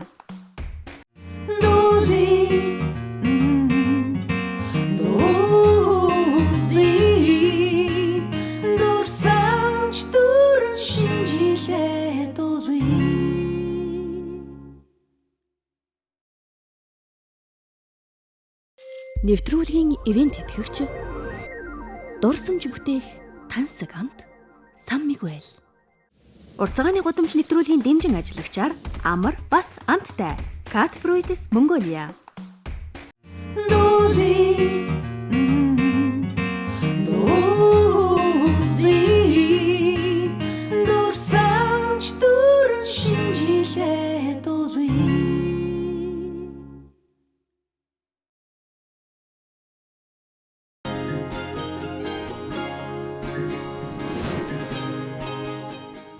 Сая садан янз ярьсан шүү дээ. Өөрөө нөгөө мухарсаг ингээд ийм гэсэн чинь одоо археологчдын хувьд жишээлбэл Малтлагийн тэр дундаа Монголоос ч аягүй бол нөгөө муми бош юу гарч ирсэн.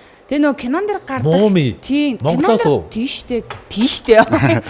Кинон дээр гардаг шиг жишээлбэл нөгөө кино ч юм ер нь хүмүүсийн дам яриагаар бол ингээд тиймэрхүү бошхолоор одоо археологч өөр амнаас ирсдэг ч юм уу, хорт дох юм уу, тийм зүйлүүд жинхнээс яг бийд юм.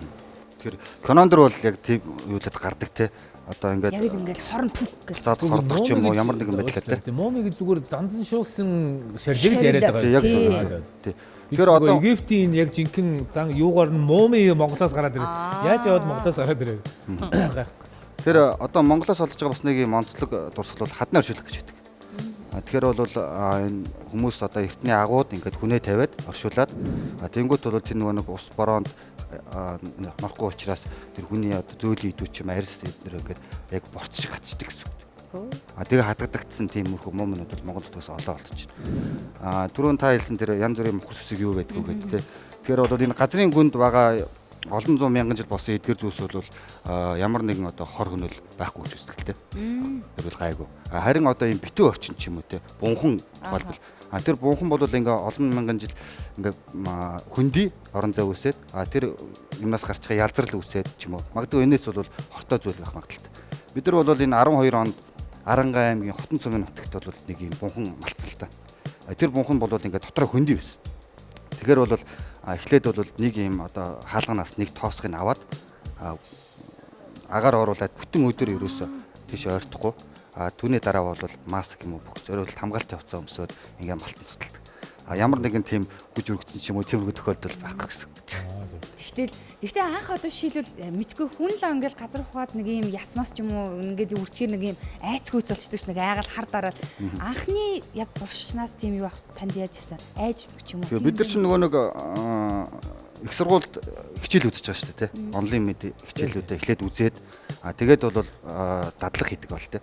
Тэгэхээр бол эхэндээ тэр ямар нэгэн тийм зүйл айхгүй ч юм уу энэ бол одоо эртний эд үлгийн зүйлс тий бидний өвгдөө зүйлдээс нь тусал гэдэг утгаар нь бол маш хүндэлтэй хандлагатай бид нар.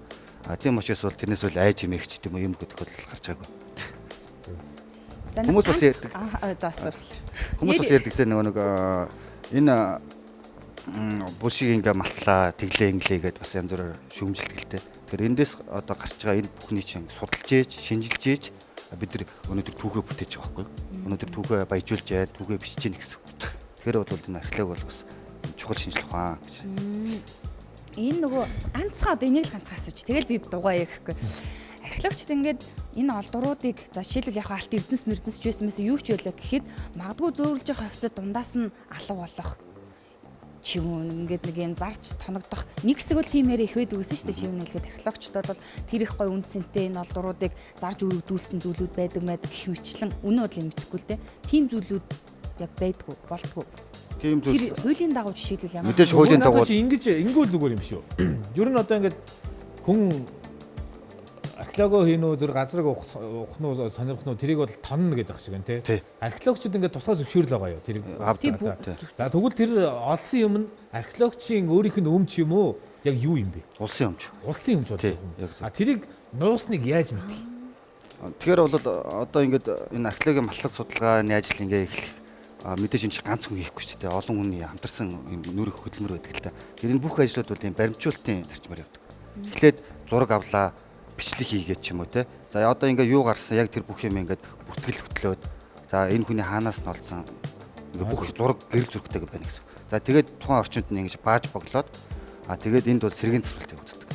Сэргээн засварлаад судлаад түүнийхээ дараа музейд үзмэр болгоод тавьдаг гэсэн. Бүр одоо ингээд үнэхээр за цог хүлээ гэх юм уу те. Ганцаараа археолог хийх боломжтой юу? Боломжтой юу? Хэцүү шүү дээ. Хэцүү шүү дээ. Хэцүү юу? За цог хүлээ байлаа. Тэгээд та нар одоо жишээлбэл нэг ийм газар тусгай зөвшөөрөл энэ тэрэ мэдүүлдэг баг те. Тэгээд энд бид нэр археологийн үйл ажиллагаа явуулна гэдэг. Үнэхээр үн цэнтэй сэтгэл татам тийм бүтээл байвал хин ч гэсэн өөртөө авахыг бодох уу? Бодно юм. Бүр нэг ардын бодтой. Та бүр нэг юм хардаад байна те. Энэ хоёрыг ерөөсөө юм археологч явуулж болохгүй юм. Зүгээр бүртгэл хийхгүй явчих бас байж тийм байж операцийг харин яаж явдгийг л гайхаад байгаа байхгүй юу тий. Тэгэхээр чи мэдээж тэгэл хууль зөрчсөн. Хууль зөрчсөн л асуулт болох юм байна ер нь тий. Тэгэхээр бид нар чи одоо энэ чиглэлээр суралцаад ажиллаад энэ мэрэгжлийн ёс зүй гэдэг юмыг сайдэр эзэмшиж байгаа хүмүүс шүү дээ. Тэгэхээр хүн бол ингээ харддаг л та. Та нар ингээд малцсан юм авчдаггүй тэгээд ер нь тэгж асуудаг л тий. Алт гарч ийн үү гэж. Яг үндэ бол археологоос гарч байгаа тэр олдруудаас тэр яс чинь маш чухал мэдээлэл өгдөг байхгүй. Алтууд бол мэдээлэл өгөхгүй шүү дээ. Энэ бол яс бол тэн дээр бол тэр хүний ДНК байж байна те. Хүний насыг тогтоож ингээд бүх судалгааг бол хийж болно гэсэн. Тухайн хүн түүхэн үе чинь зүгээр л тэр яснаас чинь ингээд гарч ирэх мэдээлэл гарч ирэх шүү дээ. Тий. Энэ за одоо дахиад ганцхан ядаргаад биш. Манд тайдэвд юу гэж боддог? Чингис хааны яг үнэхээр бумхан одоо юу олцсон олдоогүй гэдэг дээр ер нь юу гэж боддог вэ? Яг л тэр хүмүүс ер нь тэгдэж бурхан алдууны энэ дээр байдаг. Тэр яг үнэн тий байдгүй юу? Юу гэж бодож за одоо пров дээр юу гэх юм. Эхлээд энэ хэдээс нэг бол одоо хинтээ аймаг дэлгүүн болдог гэж хүмүүс ярьдаг шүү дээ. Гэхдээ би яг баримттай ингэж гаргаж ирсэн баримт нь яг юу байдгийг яг энэ нутагт нь ингэж амьдарч ирсэн юм гэдэгт ерөөсөө итгэдэггүй хүн би бас би яг. Яг тийм одоо тийм юу байгаа юу? Баримт байна. Монголын ус товч шүү дээ. Монголын ус товчон дээр байдаг. Монголын ус товчон ч ямар баримттай вэ гэдэгт бас юм баггүй юу? Итгэхгүй шүү дээ. Чи ингээл бас хэцүү ш тэ. Тэгэхээр яг энэ бас нэг юм ялангуяа энэ сошиал орчинд бас Чингис хааны булшиг оллоо ч гэдэг юм уу. Иймэрхүү мэдээлэл явдаг л да. Нэг зарим сайтууч нэг хандлт авах гад ч юм уу. Эсвэл ийм амар том хүний аврагын яс олж иж гэдэг юм уу те. Хандлт авах тохиолдолд тийм фотошоп ч юм янз бүрийн аргаар хийсэн тийм зургууд их явдаг л да. Эдгээр бол бүгдөө худлаа баримтууд. Тэгэхээр бол энэ Чингис хааны онгоныг одоо хайж олох, илрүүлэх судалгаа бол эртнээс үл явагдаж ирсэн. Гэтэ яг одоо өнөөдрийн байдлаар бол яг батаа тогтоосон зүйл бол байхгүй. Сүүлдээ тэр нэг ийм нэг одон орон борон яриад нэг подкаст байдаг шүү дээ. Тэн дээр ингээд Монголд биш тийм одоо нэг хэрс тэ анаа шинтер ингээд амьдарч исэн байна гэсэн баримтуудыг ярьсан шүү дээ. Тэр хэр үнэн бол 1910-ад оны үед энэ Богд хаан чинь гаднаас заан хэрс матар энэ төр за зүгээр ер нь бол батлагдаагүй. Гэхдээ бол заан байсан нь бол байсан. Анаач бас ирж исэн. Энд тэндээс тийм сонин юу яг тэр Монгол утгаас бол одоо хэдэн сая жилийн өмнө хамрах тийм хэрсний яснууд зөндөө олцсон шүү дээ. Тий Чингис хаан баримтууд зөндөө зүгээр өөр юм ярьж байна. Ер нь бүр эртний тэр юм дээр ингээд удаад яхах тийм ингээд бас ховроод явж. Тэгээ баримтлагаар орлоо. Тэгэхээр археолог бол хүний түүхтэй холбоотой юм судалдаг. Одоо бол Монгол нутагт бол нэг ойролцоогоор бол 800 мянган жилийн өмнө хүн үүссэн гэж үздэг. Анхны хүн. Энэ Баян Онгор аймгийн Баянлаг сумын цагаан агууч гэдэг юм уу нарийн голын суурин гэдэргээд 800 мянган жилийн өмнөөс эхлээд тэр хүмүүсийн хийж исэн чулуун зүсгэд нь олцсон байхгүй. Тэгэхээр бол энэс урагших тэр түүхийг бол палеонтологийн шинжилгээ судалдаг. Археологчд бол зөвхөн хүний түүхтэй холбоотой юм судалдаг. Тэгэхээр та бүхэн зөвхөн одоо энэ талаар асуулт асуувал би бас дэлгэрэнгүй хариулж байна. Гэтэ би бас ингэж бодод байна. Хэрвээ одоо тухайн үед 800 гаруй жилийн өмнө Чингис хаан тэгж дэлхийн талыг эзэлчээд амар тийм empire байгуулчаад за тэгээд нас нөхцсөн тохиолдолд тэрний булшиг бол бид нар олох тийм боломжгүйгээр л хийсэн байж таарах байх гэж би зүгээр төсөөлж шин. Бид нар шиг юмнууд одоо ингээ бүр солиоруулсан юм. Сансар масраас одоо жишээлбэл бай. Бүр хонгоод тий. Чингис хаан өдөөд буцаад нэг юугаарч юм амиллаа тий ирлээ ингээд бид нарыг харах юм бол уран зай чи юу гэж бодож бид нарт үнэн готрох тий та нар яг юу болгоцсон юм бэ? Бүр үнэхээр дэлбэрчээ. Энэ байгаа байдал та нарын ямар муухай арчаагүй байна нэр гэх бах та. Тэгж бодож байна. Юу гэж бодож байна. Чи одоо тухайн үед дэлхийн талыг эзэлсэн empire байгаа шүү дээ. Чи өөрийгөө тэр Чингис хааны хатан байсан гэж бодъё л доо. Ингээд амар дэлхийн талыг эзэлсэн хөгжил мөгжил мөнгөн модны ойролцоо юу ч за би бол төсөөлж чадахгүй байна. Тэгсэн чинь гинт Улаанбаатарт ингээд сэрүүл яах вэ? Бол зайлцлах тий. Юу болгоо гэж би бензинд очрлсон. Би үнийг үзэн ядсан. Нэг ийм жижигхэн дөрүүлжийн бүгдээрээ ингээ манад ингээ гайхаа байж идэг. Яг мэдрэл бутаа өгтөөцсөн болчих. Бүгд ингээ толгойг наа. Юу та. Би яг одоо сатар. Энэ цааныг ирсэн гэдгийг хэн батлах вэ? Чингис хаан өөрөө баталж чадахгүй гэдэг байна. Яг Чингис хаан ирсэн гэвэл Чингис хаанд өөрт нь ямар санагдах болоо тий. Биднийг хараад ямар санагдах болоо л. Гээд уран зайг гэсэн. Тэгээ ярьснаас нэрээ одоо ингээд археолог экспедиц гэдэг ингээд яг газраар яваад байгаа. Тэгвэл тэнгэрээс бид нарыг ингээд оюу толгойг ингээд ийм их Монголын нийт газар нутгийн 5-1-ийг эзэлсэн тийм нөөцтэй гэдэг нэг тодруулж ирсэн юм гараад ирсэн. Би тэрэнд бол сайн итгэхгүй л байна л да. Тэнгэрээс тийм археологийн олдурыг тодруулах боломжтой юм уу? Энд ийм яснууд, ийм хэрэгсүүрүүд, ийм юмнууд байна гэд. Ер нь бол яг хаа сансраас ингээд өндөр наривчтай зургаас тэр бүртгэлийн ажилтыг хийж болно. Одоо буслууд хаагур тархсан байж гэдэг юм те. Тэгээ манай дээр бол энэ мапс нэртэй тийм төсөл хэрэгжээд ялангуяа Монголын баруун бүс нутгаас бол маш олон тооны дурслыг сансрын өндөр наривчтай зургаас л бүртгэсэн байна. Бүртгээд ийм мэдээллийн том сан үүсгэсэн гэсэн. Харин одоо сүүлийн үед бол энэ дрон ашиглаад бид нэр лидар гэдэг багжаар одоо ингээд өндөрөөс ойролцоогоор нэг 50-70 метрийн өндөрөөс ингээд нисгээд энэ битүү модтой орчинд ингээд нисгээд дараа нь бол тусгай програмаар бол тэр одоо газрын хөрсөн дээр байгаа тэр мод ургамал бүх юм ингээд авангуут тэр газрын хөрсөн дээр хотгор товгуурч гэдэг юм уу те иймэрхүү зүйлийг бас илрүүлж болдог.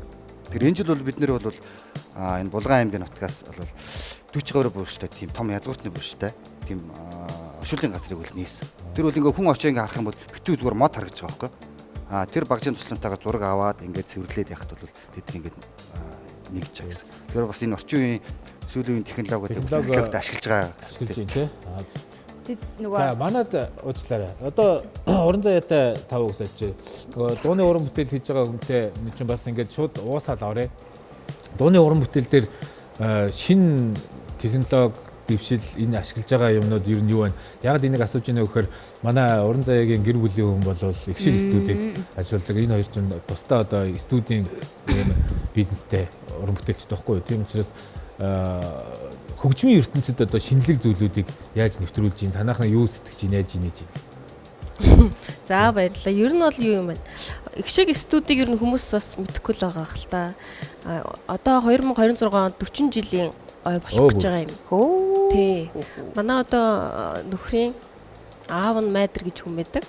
Тэгээ манай одоо ханы аав анх үүсгэн байгуулад Монголын одоо анхны дуучлалын хувийн студ гэж явж исэн.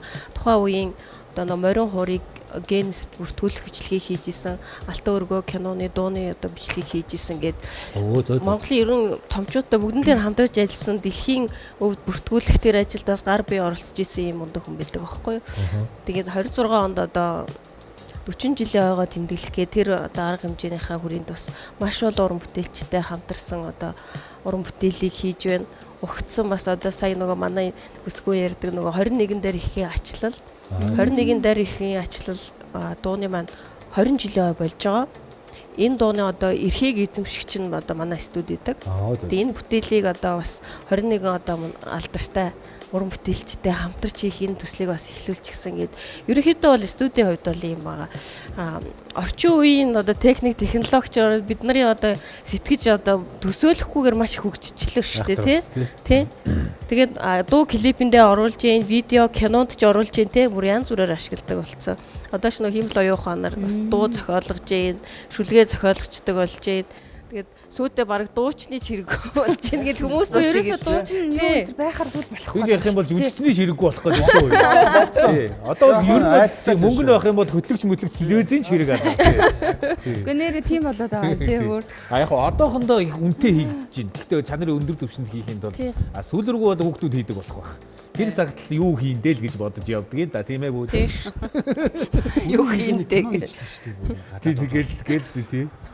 Тэгэл урандахаа. AI гэсэн жүжигч бүр супер жүжиглээд байгаа байхгүй. Тэр чинь одоо бүр хандлага байна бүтнээрээ. Ууслаач тий. Одоо ямар хандлага вүлээ өө. Автомарч юм шиг. Monster. За юу ч хэлээ Солонгосын нэг бүр тийм хандлага Ryu хин гэлээ нэг тийм бүр AI-ийн од байна. Тэгээ тэр нь ингээд уулзалтанд ордог, зарагддаг тий.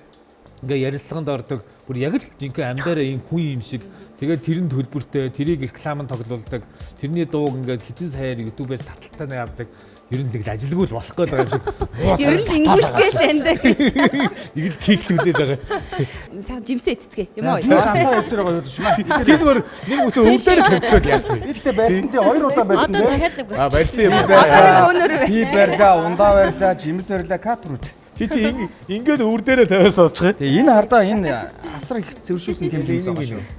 Одоо сансар окторгоор нэг яриадах яа гэдэг. Одоо 2030 онд чийлүүл хүмүүс ярьдаг штеп. Дэлхий сүрэх, дэлхийд ямар нэгэн нөлөөлөл бий болно. Энэтэй холбоотойгоор сансарын одоо тэр хог хаягдл чийлүүл хэдийн хувийн одоо эзлэх тийм юм байдгүй. Сансрын хаягдл бол одоо дэлхийд сөнөөхөл тийм аюул бол учруулахгүй л ахaltaа ер нь бол тий ихсгэл тоо хэмжээнд ихсэх байх юм бол тий тэрнээс биш бүр дэлхий ч өөрөө бол айгүй доктортой систем шүү дээ ер нь бол маш олон мянган жил доктортой байсан. Тэгэхээр одоо нэг сүнэн гэж ярихаар бас л киноны тий кинон дээр шиг л бодоол те нэг юм ирж мөргөөл тэгээд дэлхий сүнжих юм шиг боддог. Пүнк гэл алуулчих юм шиг үү? Тэгээ энэ систем ч өөрөө бүр айгүй доктортой систем бол 3.6 тэрбум жил болж байгаа шүү дээ. Ойрын хэдэн мянган жил тэрсэд сүнэхөр болоогүй баха ер нь бол тий тэр магадлал ч гэсэн тооцоолол ч гэсэн ер нь бол бага шүү дээ ер нь бол одоо нэг баг гариг юм уу ямар нэг юм ирж тий мөргөн гэдэг чинь бас айгүй магадлал багтай юм байхгүй ер нь бол тий магадлал маш бага. Гэхдээ дэлхийн сүнхийн хувьд бол маш амархан сүнх юм билээ шүү дээ. Сүнхөд болох юм бол жижиг солир хэр холоос ирж байгаагаас шалтгаалаад хурднаас нь шалтгаалаад гэрлийн хурднаас их холоос ирэх юм бол баг ийм үхрийн чинээний юмнаас дэлхийн сүрэл эхэлж магадгүй тоосон цар эхэлж магадгүй гэсэн юмнууд байд юм билээ. Одоо гэхдээ одоо орончийн хажууд нэг бүлт яваад яг үнэндээ бол интерстеллар үзээд 100% ойлгохгүй байгаа шүү дээ. Одоо баг гаргийн хувьд ч гэсэн одоо ингээд Армагеддон энэ кинон дээр гардаг шиг ингээд амар олон ингээд нэг чулуунууд ингээд байгаа дундуур нэг сүлжээ ийм юм бол байхгүй юм. Баг гаргүй ч бас бааш хол зайтай байдаг хоорондоо. Баш тогтвортой айгүй хол зайтай хоорондоо байдаг. За ер нь Бүжээ Монголын кино урлаг хизээ Азийн киноны одоо зах зээлд хувь нэмрээ оруулж тэндээс баг зэргийн мөнгө олох ч гэдэм үү зүйлстэй гаргах те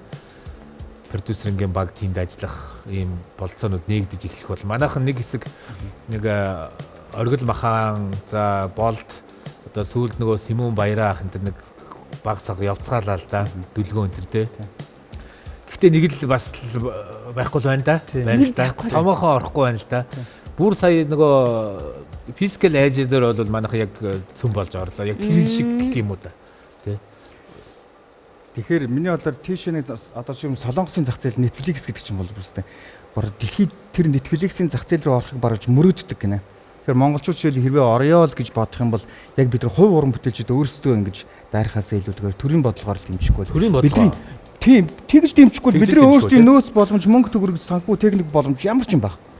Тэгж бол би ороход нэлийн хол байх гэж боддог. Хол байх. Уран бүтээлчдийн өөрсдийнх нь эдээ санаа уран бүтээлчдийн өөрсдийн амбиц, авьяас чадвар нь бол би байгаа шүү дээ. Ягаад тэгэхээр ерөнхийдөө дандаа манайхтай ойр тэмцэдүүдийг л ерөнхийдөө хийгээд байгаа шүү дээ. Энэ манайх дээр бид нар ингэж гусч чадах байсан шүү дээ. Хамгийн гол нь гусч чадахгүй байгаа даа. Тэгэхээр чинь нэлийн тодорхой бодлого тийшээ орж чадахгүй дээ гэж бодол нь уран бүтээлчдэд их байгаа хаа.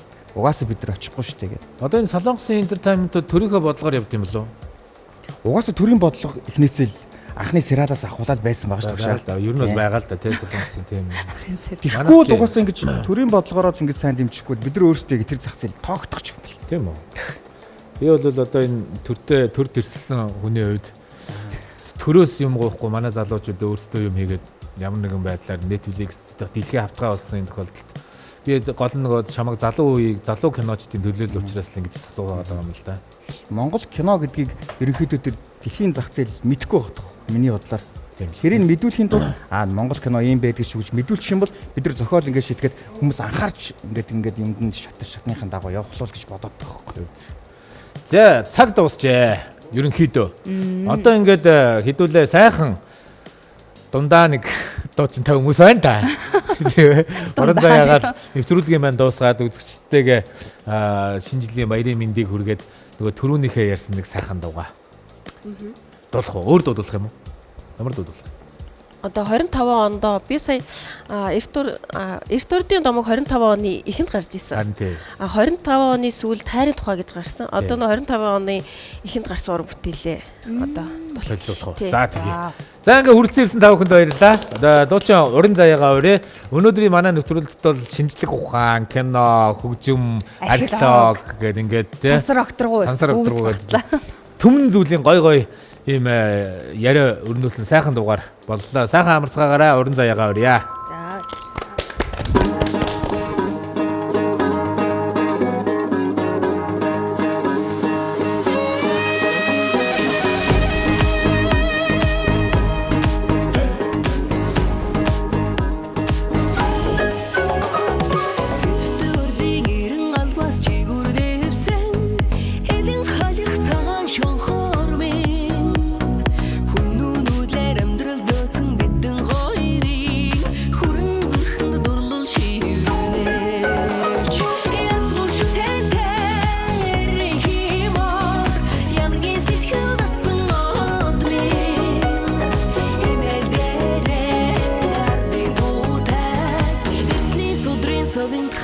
хайр минь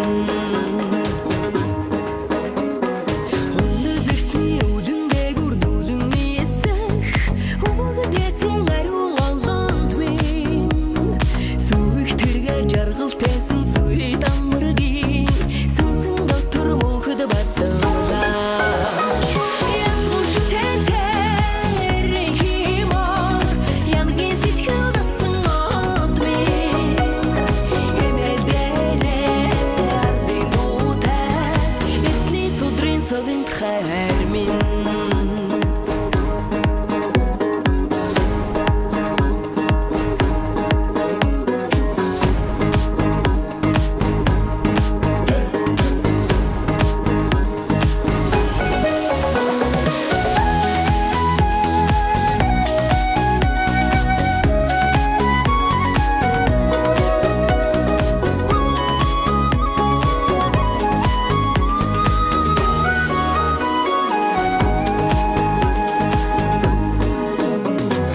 Алтаятал аргун горгун ястан лауги Аксан мөрний тасан дууцху Хаан хурта хатан шэнстэй хяд барчуги Хатах хийсэн аваад хүлээх үү